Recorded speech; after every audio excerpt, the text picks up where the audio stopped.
Antes de comenzar, un enorme agradecimiento a los dragones del vacío y señores del Imperio Infinito. Gracias a ellos puedo seguir trayéndoles contenido. Y ahora sí, vamos con la historia. Salvajes. Como suele ocurrir con este tipo de conflictos, la guerra con la humanidad comenzó a raíz de un malentendido que llevó a un error de cálculo. La propia humanidad llegó tarde a la sociedad galáctica. Habían enviado varias generaciones de naves lentas antes de que las características ondas frontales de un propulsor de alta velocidad fueran detectadas en su sistema, algo que normalmente daba pie a la llegada de un comité de bienvenida de las potencias galácticas locales. La especie de mente colmena, Sepoki, en particular, quedó bastante decepcionada con este giro de los acontecimientos, pues llevaban algún tiempo expandiéndose tranquilamente en esa dirección y habían considerado en silencio a los humanos como una especie de siervos adecuados que podían reclutar. Pero los humanos habían descubierto los viajes de alta velocidad, y por el consenso general, esa ya no podía ser una opción. Pero esto, más que cualquier otra cosa, condujo a los acontecimientos que siguieron. El problema era la expansión. Los humanos ya se estaban expandiendo hacia el exterior de su mundo natal, mientras que los Sepoki se expandían en su dirección. Así que de repente, los requisitos ambientales similares que habían hecho de la humanidad una especie subordinada tan ideal para los Sepoki pasaron a fomentar la competencia entre ambos. Peor aún, desde la perspectiva de los Sepoki, fue cuando los humanos detallaron todas sus naves colonizadoras lentas. La Convención Galáctica establecía que la primera nave colonizadora enviada hacia un sistema determinado poseía los derechos sobre este sistema mientras siguiera siendo viable. En una era en la que la comunicación era mucho más rápida que los viajes, esta era la manera más sencilla de evitar conflictos innecesarios. Las lentas naves de los humanos, lanzadas literalmente generaciones antes del contacto, tenían prioridad en varios sistemas que los Sepoki pretendían reclamar, y esto era intolerable. Pero lo peor estaba por llegar en el Consejo Galáctico. Los humanos habían comprendido la prioridad de sus reclamaciones sobre los sistemas cercanos y la legalidad de todo aquello. Sin lugar a dudas, eran los custodios legítimos de los sistemas a los que sus vecinos galácticos se dirigían. Como ya habían obtenido el beneficio que buscaban, a los Sepoki les resultaba difícil ofrecerles a los humanos algo que justificara el enorme gasto y esfuerzo de cancelar una nave lenta generacional, una que ya estaba en tránsito. Para el horror del resto del Consejo Galáctico, las cosas parecían deslizarse de manera inexorable hacia un conflicto abierto. Los Sepoki eran una de las especies más formidables de la galaxia, y nadie se había atrevido a desafiarlos durante generaciones. Y al final, a los Sepoki no les quedó nada más que exigir, y poco después se declaró la guerra. La primera acción tuvo lugar en la ruta hacia la estrella que los humanos conocían como HD 219134. Los Sepoki, por supuesto, habían localizado la nave generacional humana desde hace mucho tiempo, y habían preparado su demostración de fuerza. El escuadrón Sepoki saltó al espacio interestelar en perfecta formación, frente a la proa del Leviatán sin armas y sin blindaje de la nave que estaba desacelerando. Resultó que esto fue lo único que salió perfectamente bien. Los intentos de los Sepoki por acercarse agresivamente y obligar a la nave humana a dar la vuelta se vieron frustrados casi de inmediato. Aparecieron naves humanas, inesperadas, toscas hasta el punto de la crudeza, aunque seguían sin ser tan toscas como la lenta nave generacional humana. Los capitanes Sepoki apenas pudieron contener su desprecio al contemplar aquellos diseños brutales y de aspecto macizo. Una ingeniería tan ineficiente sería una vergüenza para cualquier diseñador de naves espaciales. Las comunicaciones entre el comandante de la flota Sepoki y el almirante humano fueron breves y directas. Los Sepoki exigieron que la nave humana cambiara de rumbo. Esto impediría que llegara a su destino y dejaría a la nave colonizadora Sepoki como la primera en llegar. El comandante de la flota humana se negó y se refirió al comandante de la flota Sepoki como un pirata y bandolero, por lo que el comandante Sepoki advirtió a los humanos de que sus naves serían destruidas y cerró el canal. La batalla comenzó. Los Sepoki se sorprendieron por la primera reacción de los humanos. Las naves Sepoki, ágiles, rápidas y sobre todo, furtivas, activaron todos sus sistemas de sigilo y desaparecieron de inmediato de los sensores humanos. Los humanos, aparentemente imperturbables, abrieron fuego casi al azar. Los Sepoki casi no podían creer lo que les mostraban sus antenas cuando vieron el fuego que se aproximaba. Sabían que los humanos, con su deficiente blindaje contra la radiación intensa, no podrían llevar plantas de energía lo bastante grandes como para utilizar armas de energía con suficiente potencia. En su lugar, empleaban armas de proyectiles, pero aquellas eran ridículas incluso para tratarse de armas de proyectiles. Asteroides lentos y pesados atravesaban en todas las direcciones el volumen de espacio que ocupaban los Sepoki. El comandante de la flota dio la orden y las naves Sepoki despedazaron los asteroides y después los convirtieron en polvo, todo ello sin revelar su posición. Luego se giraron contra las naves humanas y abrieron fuego.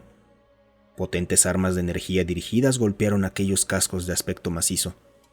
Ahí fue donde los Sepoki recibieron su primera sorpresa.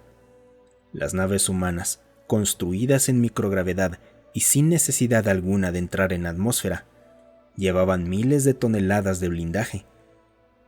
Las armas de energía, diseñadas para combatir contra razas civilizadas, habrían descargado suficiente energía sobre la matriz disipadora de energía del casco como para sobrecargarla y provocar fallas localizadas. Las naves humanas no tenían matrices disipadoras de energía. En su lugar, simplemente recibían el daño sobre aquellas enormes placas de blindaje situadas en la parte frontal del casco. Profundas lanzas de energía penetraban en la gruesa placa hasta que el propio blindaje, al hervir, refractaba y disipaba la potencia del arma. Algunas armas lograron penetrar de todos modos y alcanzaron los sistemas centrales de soporte vital a los que iban dirigidas. Las naves humanas continuaron adelante. Al parecer, los sistemas de soporte vital no eran algo en lo que confiaran demasiado, y toda la tripulación humana llevaba sus propios sistemas individuales de soporte vital. Entonces, para asombro de los Sepoki, las naves humanas dispararon. Sí, eran armas de proyectiles, pero no eran simples montones de escombros que apenas podían mantenerse unidos bajo cualquier aceleración. Uranio empobrecido, recubierto con metales adecuados para su uso en cañones de riel, salió disparado desde las naves humanas. Era sin duda armamento arcaico que fallaba más veces de las que acertaba, pero no siempre fallaba. La mayor sorpresa no fue que los humanos hubieran encontrado a los Sepoki, aunque eso ya era sorprendente, sino que hubieran encontrado a la reina Sepoki, madre de todos los Sepoki de la flota. Una lluvia interminable de proyectiles se dirigió hacia la nave más grande, la nave capital. Era majestuosa y furtiva, la más grande de toda la flota Sepoki. Una nave que en ningún momento había desactivado sus sistemas de sigilo. Los cascos Sepoki eran ligeros y dependientes de sus matrices disipadores de energía para soportar el fuego devastador de las armas, pero no estaban repeliendo armas de energía, así que fallaron bajo el impacto de la simple materia. Las naves Sepoki estaban diseñadas para ocultarse y maniobrar, y soportaron muy mal el castigo. La mayoría sufrió fallas de sistemas lo bastante graves como para quedar inutilizadas y convertirse en un lastre. La mayoría de las restantes quedaron incapacitadas para continuar participando en el combate. Las naves que habían logrado salir completamente ilesas intentaron esquivar y maniobrar. Intentaron romper el bloqueo imposible que las naves humanas mantenían sobre ellas, pero los humanos, con fila tras fila de aquellas armas arcaicas, mantuvieron el fuego con calma. Disparo tras disparo seguían a las naves, y a medida que sus números disminuían, ni siquiera necesitaban seguirlas directamente. Ahora simplemente cubrían zonas enteras, de modo que incluso cuando realizaban maniobras evasivas, las naves Sepoki solo conseguían colocarse en la trayectoria de otro de los proyectiles humanos. La derrota fue total. Los humanos masacraron cualquier nave Sepoki que ofreciera resistencia y solo perdonaron a quienes se rindieron. El nuevo comandante de la flota Sepoki, indignado por aquella derrota, exigió una audiencia con el comandante humano. Este lo hizo esperar durante 2 ciclos completos antes de concederle la audiencia.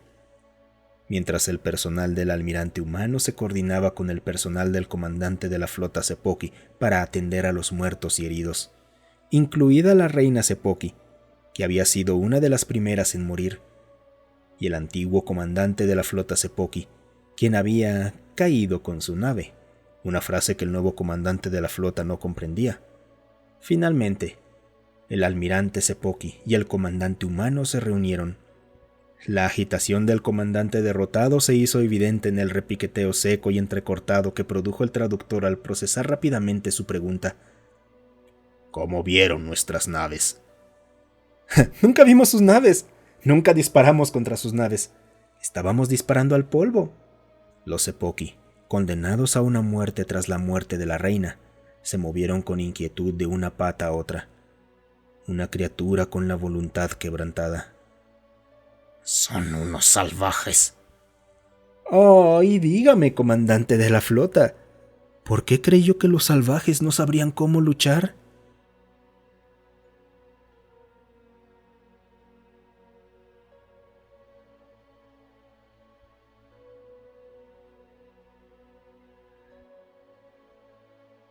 Y como siempre, chicos, muchísimas gracias por quedarse hasta el final.